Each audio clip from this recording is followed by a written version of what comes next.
Thank you very much, Blaine. Just a little bit of a correction. We didn't slam. We disappointed. Right. We disapprove. We disagree with the strike as a call by NAFUPA SA. Correction noted. Why, sir? Look, we're an industry player. We own a Doves Group, funeral services. And beyond that, we invested in financial services and biotech. This action that has been taken by NAFUPA SA, it's not the first time. They've done this in 2018, if you remember, and they came in and intimidated our staff members and damaged our property and did what normal South Africans should do. We went to court and obtained an interdict against them. But beyond that, we called a meeting with NAFUPA SA and said, ladies and gentlemen, let's talk. What do you want to achieve? How can we assist you? And when was this meeting? You're talking back in 2018 or recently? In 2018, we actually signed an agreement, a cooperation and assistance agreement. And the terms of the agreement was that given that we're a major player in the industry and they are aspirant entrance into the industry, we understood that one, they don't have the infrastructure, they don't have the skills. I mean, funeral services is not as easy as the people may want to think that it is, because it is a healthcare service, right? And therefore, you need to have appropriate training in order to be able to provide this service without leaving any unintended consequences for society and for the loved ones. Right. So what was that agreement? What did it entail? That we will allow them access to use our mortuaries. We have a national infrastructure across all provinces because they don't have mortuaries. Two, that we will stand behind them when they needed to hire cars from the likes of Avis and other car hiring companies, because there's a need for security and credit cards. And we also said we'll help them with training. We have a training academy. And more importantly, we said we'll help them establish an insurance company. And the agreement was signed by their leaders, some of them who are still leaders today, and nothing was executed on their part. So we don't understand the action that they are taking, because when you want to establish a business, you don't create anarchy.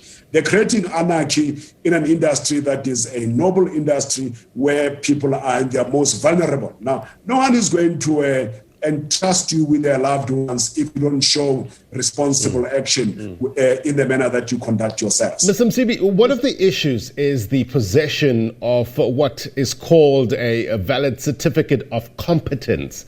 Please help us understand what this is, first of all, and why is this an issue?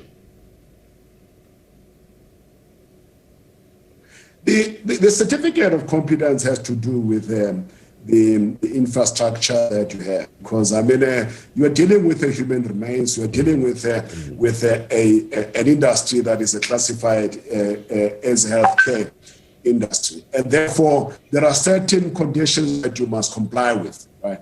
And a lot of the operators that are represented by NAFUPA SA don't own facilities. And that is why our engagement with them is that we'll make them, allow them to leverage off our facilities in order to conduct business. Now, the difficulty that we have is that every industry, in particular healthcare, has to have standards. And those standards are not necessarily standards that should be, you can't negotiate how much drainage must be in a building. You can't negotiate what should be the nature of the floors, or what should be the safety requirement in a building. Those are basic standards. I don't think there's anything in the requirements for the industry that is prohibitive, that would make people want to create anarchy in order to be heard.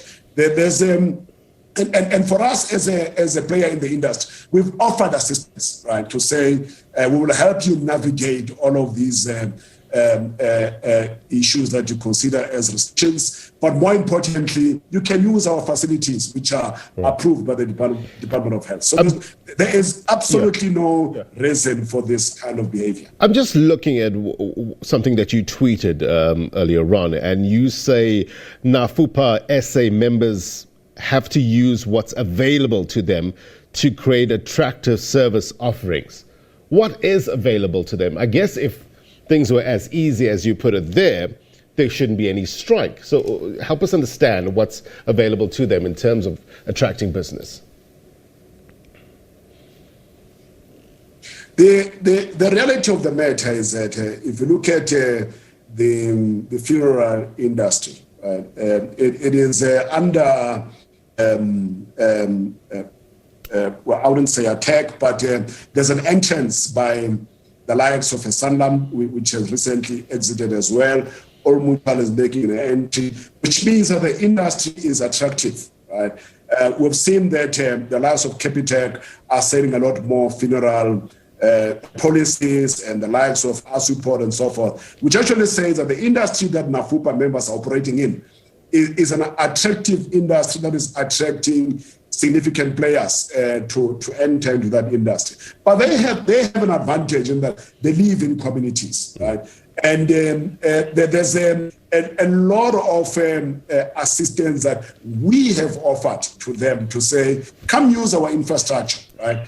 And also some of them do have the facilities that may not require that much of an investment in order to make them attractive. But also one needs to be realistic and say the funeral industry is one of the most fragmented, where there's a lot of black players like B3. B3 built a formidable brand in the funeral industry. Obrim Kabela with his organization has also built a formidable brand. There's a number of powerful black funeral operators. They're there. It has been done before. They can do it as well. Nothing stops them from doing it. If they couldn't do it, there wouldn't be a Konyana undertakers. There wouldn't be 21st. There wouldn't be B3. Right. There's quite a number of players that are very, very powerful that compete head on with the likes of ourselves, with the Doves Group and Avbob and other players. I don't think this industry is an industry that requires that kind of a reaction, because it's an industry that black players actually thrive in it. There's been allegations of intimidation. Your members that are still operating, have they reported to you with regards to these allegations of intimidation?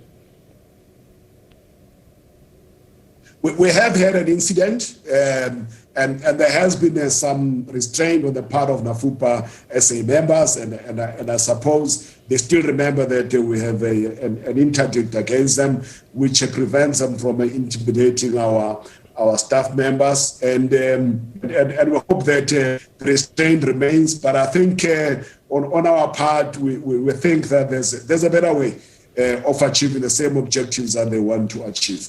Mr. Msibi, we thank you very much indeed for your perspective. Be well.